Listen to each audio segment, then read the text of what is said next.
yegsel ak jàmm ci cabinet Tawfekh TV bu dee gan nga ci chaîne bi da ngay bës fii ñuy wax abonné nga activer cloche de notification bi moo lay may lu cabinet Tawfekh TV dugal rekk nga jot ci boo bëggee jokkoo ak sunu service commercial wooteel ci 33 888 80 22 mbaa 75 101 86 84 cabinet Tawfekh TV seen yëf la gaañi bokk leen ko waay ak cabinet Tawfekh TV sa tawfeex fii la ne.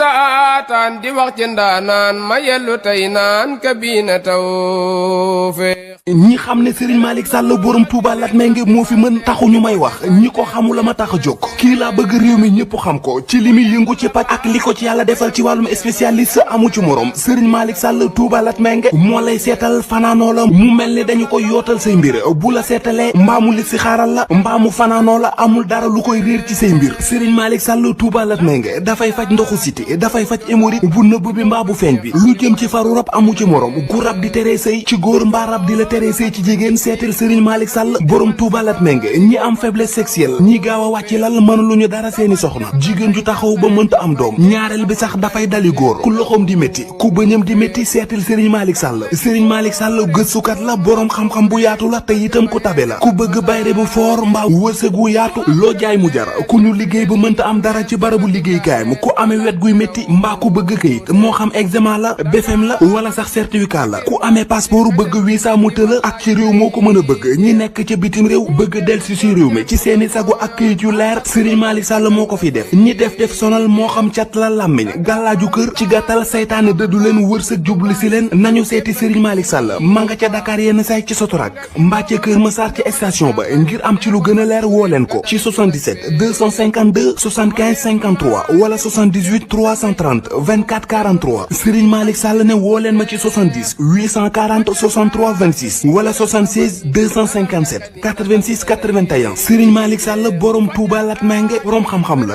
gëstukat la te it ku yàlla may la. coono ak métit lii ku mu taxati demal si Malick defal la Tawfekh tawat jeex na tey njàqare tiis fay léegi amul lay. Merci beaucoup. Effectivement, ici, on s'est retrouvé aujourd'hui à Thiaroye le 4 avril 2026, comme vous l'avez dit, pour célébrer à l'image de l'ensemble de notre pays le 66e anniversaire de notre accession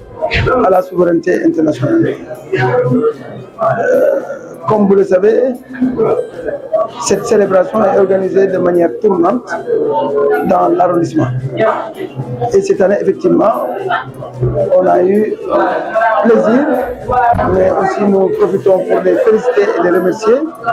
le plaisir d'être reçus par notre collègue et ami, le maire Mamadou Touré.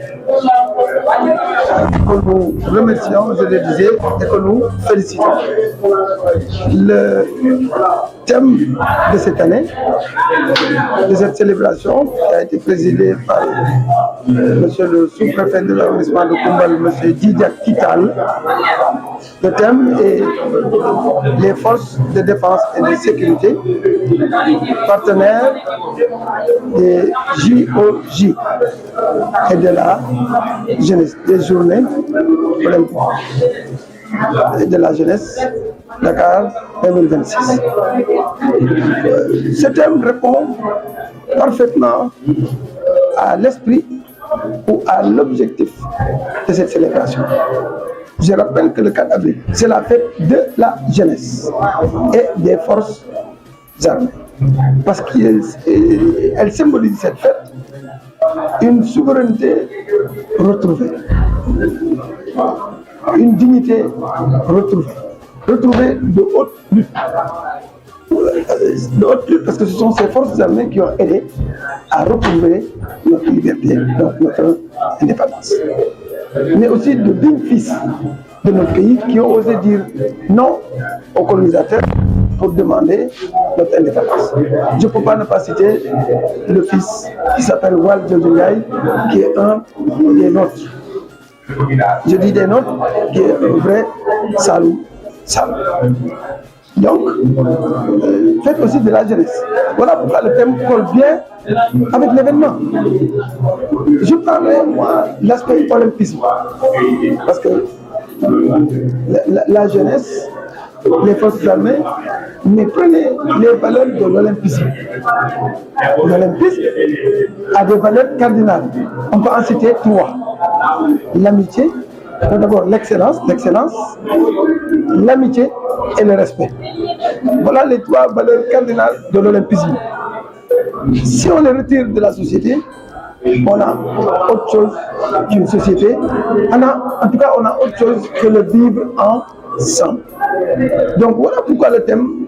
choisi par le chef de l'État, le président Bassirou Diomaye Diakhar Faye, a été très pertinent et on s'en félicite. Un autre élément important, c'est que nous sommes dans une zone où la question de la stabilité se pose. On est ceinturé par des pays où il y a des questions de sécurité, des questions de terrorisme, des questions de violence sous diverses formes. Et donc, les JOJ, c'est quoi? C'est un rendez-vous international. On reçoit. Si on reçoit des autres, le minimum ou la première des choses à leur garantir, c'est la sécurité. Et cette sécurité, on n'a pas un autre acteur, un autre levier pour garantir cette sécurité que les forces de défense et de sécurité. Donc vous voyez que à la fois les valeurs de l'olympisme, mais aussi la condition sine qua non pour la réussite de ces JOJ, qui est la sécurité et la stabilité de notre pays, ceinture la thématique de cette célébration. Donc je voudrais féliciter les chefs de l'État pour cette pertinence, féliciter l'ensemble du peuple sénégalais, en commençant bien sûr par les forces de défense et de sécurité, mais aussi notre jeunesse. Donc c'est dire quelque part, notre jeunesse est également fer de lance du développement de notre pays. Le président de la République parle aujourd'hui de l'agenda 2050 et de la stratégie nationale de développement 2024-2029 comme voie ou comme chemin pour le développement ou l'émergence de notre pays. Il ne pourra pas, nous ne pourrons pas compter sur autre chose que la jeunesse. D'ailleurs, si vous parlez de l'armée et de la jeunesse, c'est comme si vous parlez de la même chose. On n'a pas de vieux dans l'armée. D'accord? Donc l'armée, nos forces armées, c'est notre jeunesse. Notre incarnation de la vitalité de notre jeunesse. Plus la jeunesse civile, donc tout ça c'est la jeunesse. Donc notre pays, 75% de la population a moins de 35 ans. Donc ça veut dire au-delà de la place d'un jeune dans une société, la place de la jeunesse dans notre communauté est particulièrement importante et justifie que les politiques publiques puissent faire le focus sur ces jeunes. Donc voilà pourquoi moi j'ai été particulièrement content de venir avec mes collègues maires rejoindre notre collègue Mamadou Touré sous l'égide et la présidence solennelle de M. Didier Kital, sous-préfet, donc de participer à cette fête. Et justement, on parle aussi de territorialisation. Mais nous, on a territorialisé l'indépendance avec ce tour de rôle que nous assurons au niveau de l'arrondissement. Le développement, il sera d'abord local, sinon il ne sera pas. Et pour moi, la première manière d'impulser le développement local,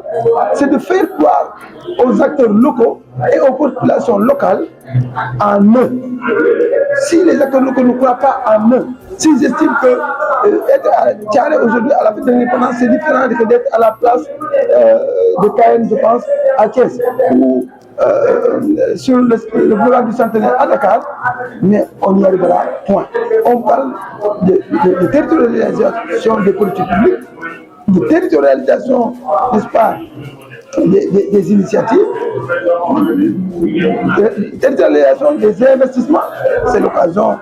d'en parler, j'allais dire de territorialisation tout court de notre développement. Donc voilà tout le sens que revêt cette célébration délocalisée où tous les acteurs sont présents. Justement, je ne peux pas terminer sans saluer l'implication de ces acteurs. Vous avez vu qu'on a eu à décorer un certain nombre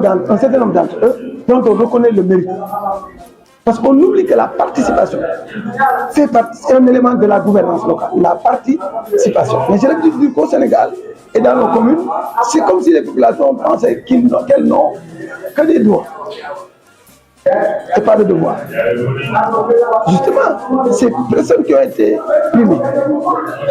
acquis des certificats de reconnaissance ou de satisfecit ont été décernés, c'est des mécènes. C'est des gens qui ont travaillé dans l'ombre. Il a fallu qu'on les présente pour que les gens les voient. Mais les gens ne les connaissent pas. Par contre, ils connaissent leurs actions qui se mènent au quotidien sur le territoire de nos communes. Donc, j'en profite pour me rappeler à moi-même, mais aussi à nos concitoyens, la notion de participation, la notion de mécénat, la notion de volontariat. Parce qu'un État ne peut jamais bâtir un pays. C'est pas possible. Il faut la contribution des uns et des autres. L'État impulse, l'État encadre, l'État facilite, mais tout citoyen que nous sommes, nous devons nous impliquer d'une manière ou d'une autre pour le développement de notre pays, en commençant par le développement local. Donc voilà ce que je voudrais dire. En vous remerciant encore une fois à vous de la presse, c'est une façon aussi de prouver cette territorialisation du développement, parce qu'aujourd'hui, on n'a rien à envier à des sites en ligne qui sont à Dakar ou ailleurs, à des radios qui sont à Dakar ou ailleurs. On a nos télévisions, ce sont vos petits écrans, mais qui ont le même effet que de grands écrans. On a nos radios, qui sont des radios communautaires, qui sont en train de relier l'événement. Donc, nous estimons que nous, à travers cette célébration, on a prouvé au niveau de tous les maillons de la célébration qu'on est en train de territorialiser notre développement et qu'on est aussi digne de quiconque. Xam nga dëgg tey dañu fi daje fii ci Thiaré pour fêter wala boog jëmmal juróom benn fukkeelu at ak juróom benn ginnaaw ba suñu réew moomee boppam ak léegi ñu def ko nag ci njiital sous-préfet bu arrondissement bu Koumbal muy monsieur Djidjak Kital ñu profiter pour féliciter ko moom ak suñu collègue le maire Mamadou Touré maire de Thiaré ci liggéey bu rafet liggéey bu am solo bi ñu def xam nga ni image yi nekk fii de yéen a ngi nii di jël image yi jël interview xam nga di ngeen jël fii de bu ngeen ko tegoon télé ngoon wutewul dara ak la son excellence Bassirou Diomaye Diakhar Faye def fee ca bopp réew ma te décentralisé ko kon ni mu ko décentralisé ca Thiès ñun mën nañ ko décentralisé fii ci suñu arrondissement kon xanaa ñun suñu arrondissement mu ngi doxal li nga xam ne moom la borom réew mi soxla ak jubluwaay bi nga xam ne réew mi moom la jël xanaa ñun ñu ngi koy jëmal kon tey maa ngi doon wax léegi ci nasaraan ni fête bu am solo ñeenti maire yëpp ñu ngi fi daje sous-préfet mu ngi fii lu tax mu am solo mooy fête bi ci indépendance ci boppam pour doon laaj bi tax ñuy célébrer indépendance da nga naan jot bu ñu moom suñu bopp waaye nekkul jotu waxtaan nekkul jotu diisoo ay bakkan ñoo ci rot suñu maam yi ñoom lañ jël seen bakkan ñu torturer leen maanaam ñu sonal leen toroxal leen ci waxin pour que ñu jot suñu bopp ndax dañ doon wax déet dañ doon bañ ci la loolu aussi lañ mën a ràññee ay intellectuels yu mag ci réew mi nga xam ne kenn fas suñu doom la ñun muy waa Sall muy Valdiodio Ndiaye nga xam ne bi ñu ñëwee di laaj affaire indépendance moom moo am fitu nga xam ne déet ñun li ñu soxla mooy jot suñu indépendance kon loolu am na solo beneen bi ñu ne feetu ndaw ñi la waaw mais ndaw mooy nekk militaire mooy nekk force de défense et de sécurité mooy nekk gendarme mooy nekk douanier et cetera ndaw it mooy football mooy def leneen kon boo nee forces armées tudd nga ndaw ñi def ñu fête de la jeunesse tuddal nga ndaw ñi kon mun nga wax rek ne indépendance feetu ndaw ñi la ñoom ñëpp ñu daje fi nag loolu yéen na maanaam ndax président de la République ci agenda 2050 ak stratégie nationale de développement 2024 2029 li mu ci wax mooy politique yi ñuy def ñu jiital ci ndaw ñi ndax réewu Sénégal téeméer yoo jël juróom-ñaar fukki ak juróom li ñu am ci ay at motul fanweeri at ak juróom fukk yi ñu ngi nekk diggante fukki at ak juróom-ñett ak fanweeri at loolu bari na kon ñooñu ñu war a bàyyi xel la waaw kay ñooñu kon ñoom ci ñoom lañ compté pour suqali si réew mi ëllëg waaw kay ci arme ñu aar réew mi waaye ci liggéeyal développement aussi ku am doole mooy liggéey ci kattan loolu nag valeur olympisme pour del système bi ñu jël daf leen cee dimbale ndax thème bi ren mooy force de défense maanaam takk der yi ni ñu nar nekkee partenaire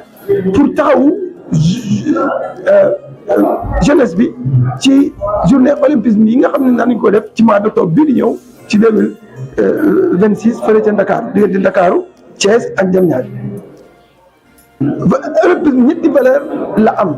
yi ci ëpp solo mooy excellence maanaam ak xarañ mooy amitié muy ak xarito mooy respect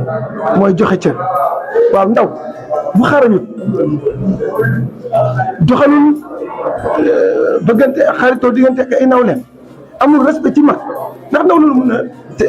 dimbale réew kon gis nga ne thème bi ñu jël tey dafa dëppoog bés bi waaye dëppoog li ñu soxla pour réew mi jëm kanam kon ñu dëkk ci lool wax ne ndaw ñi nañu gën a bàyyi xel seen bopp gën a bàyyi xel valeurs yi nga xam ne ñoom la ñuy doxal ci réew mi tey li may rafetlu encore une fois mooy le fait que ñu décentraliser ko tey yéen a ngi nii suñu nekk suñuy télé nekk suñuy rajo ba ñeewuñu tey ña koy célébrer Ndakaaru wala ñu koy célébrer fële ca Thiès ci président nekk fa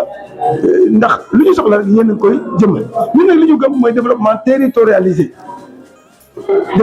territorialisé mooy ñu fexe ba gox-goxaat yi suqali ko ñu def fa lu suqali ña fa dëkk parce que tey nekk célébré ko Thialé moo ñu gën a célébré ko Ndakaaru c'est clair am na ñoo xam ne ci ñun dañu leen a invité woon Ndakaaru ñu invité leen Thiès en tant que maire wala directeur wala nangam ñu ne ko fa ñu ñëw fii ci ñun ñii lay jóge ndax doom ju mënul dara doom ju xamul dara amul ku nekk am na loo mën kon bu ñu boole suñuy énergie boole suñuy man-man réew mi dina jëm kanam kon daal lii man moom laa gis ne feeñ na ci thème bi feeñ na ci bés bi waaye daf ñoo war a topp nag ci at yi di ñëw yëpp ndax waruñoo noppi di promouvoir suñu jeunesse waruñoo noppi di dugal loxo ci suñu gox moo tax maa ngi félicité ñi ñu doon primé ñëpp di ñaan ñu gën a mën li ñuy def seen fan gën fee gudd ñu gën fee yàgg ñu ngi gërëm ñëpp vraiment di sant ñëpp salaamaaleykum taataan di wax ci ndaanaan ma yellu tey naan kabina tawfeex ñi xam ne Serigne Malick Sall borom Touba Latmingué moo fi mën taxu ñu may wax ñi ko xamula ma tax a jóg kii laa bëgg réew mi ñëpp xam ko ci li muy yëngu ci paj ak li ko ci yàlla defal ci wàllum spécialiste amu ci morom Serigne Malick Sall Touba Latmingué moo lay seetal fanaanoo la mu mel ni dañu koy yootal say mbir bu la seetalee mbaamu li si xaaral la mbaamu fanaanoo la amul dara lu koy réer ci say mbir Serigne Malick Sall Touba Latmingué dafay faj ndoxu siti dafay faj hémorroïde bu nëbb bi mbaa bu feeñ bi lu jëm ci faru rab amu ci morom gu rab di teree sëy ci góor mbaa rab di la teree sëy ci jigéen seetal Serigne Malick Sall borom Touba Latmingué ñi am faiblesse sexuelle ñi gaaw a wàcc lal mënuluñu dara seeni soxna jigéen ju taxaw ba mënta am doom ñaareel bi sax dafay dali góor ku loxoom di métti ku bëñam di métti seetal Serigne Malick Sall Serigne Malick Sall gëstukat la borom xam-xam bu yaatu la te itam ku tabe la ku bëgg bayre bu foor mbaa wërsëg wu yaatu loo jaay mu jar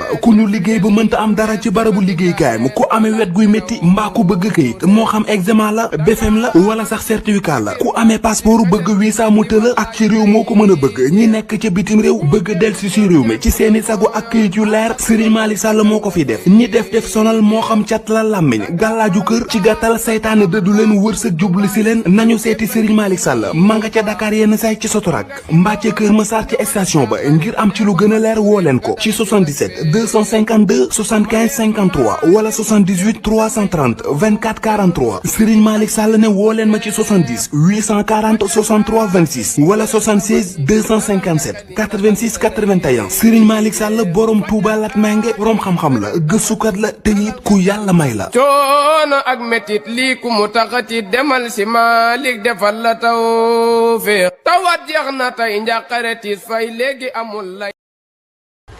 yegsil ak jàmm ci cabinet Tawfekh TV bu dee gan nga ci chaîne bi da ngay bës fii ñuy wax abonné nga activer cloche de notification bii moo lay may lu cabinet Tawfekh TV dugal rekk nga jot ci boo bëggee jokkoo ak sunu service commercial wooteel ci 33 888 80 22 mbaa 75 101 86 84 cabinet Tawfekh TV seen yëf la gaañi bokk leen ko waay ak cabinet Tawfekh TV sa tawfeex fii la ne